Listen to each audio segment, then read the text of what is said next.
Now, of course, whether you're actually coming out here to the amphitheater or not, you can expect issues with traffic. There's going to be a lot more cars out in this area, and that will likely mean some delays for your evening commute. Take a look at your screen. We're going to show you some of these areas that might be some problem areas for you. Market Avenue will be closed from Cherry Street to Bartlett Street.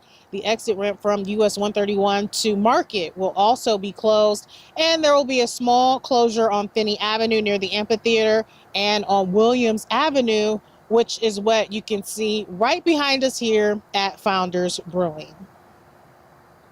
Now, if you're using rideshare to get around to the amphitheater, more closures that you'll want to watch out for.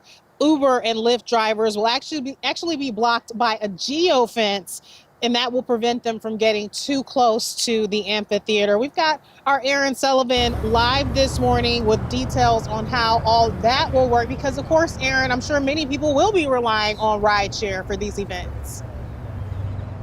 Emily, good morning. And by people, you mean me, because I am not dealing with parking. I don't like walking too much. An Uber and a Lyft is the recipe for success for me for a good night out. But if you're expecting to be dropped off in front of the amphitheater by your driver, I'm sorry to break the news to you, but that's not going to happen. So take a look at your screen right now. We have a map of the latest geofence from Mobile GR.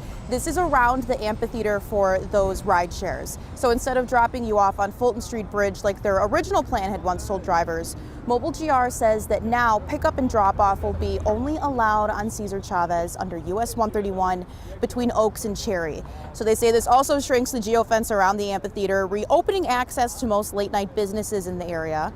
Officials at Mobile GR say they made the change after hearing about community feedback, and the city says the changes are already live in Lyft, but Uber still has to confirm all of this. So just a heads up, if you're doing Lyft or Uber, make sure you're checking with your rideshare to verify all of the information you need to know before your night begins. We want to hear from community and find ways that we can make sure that they're also finding convenient and they're enjoying their time downtown. We do not want transportation to be a barrier to any of the folks who are coming and visiting or who live in or work in our downtown core or our city in general.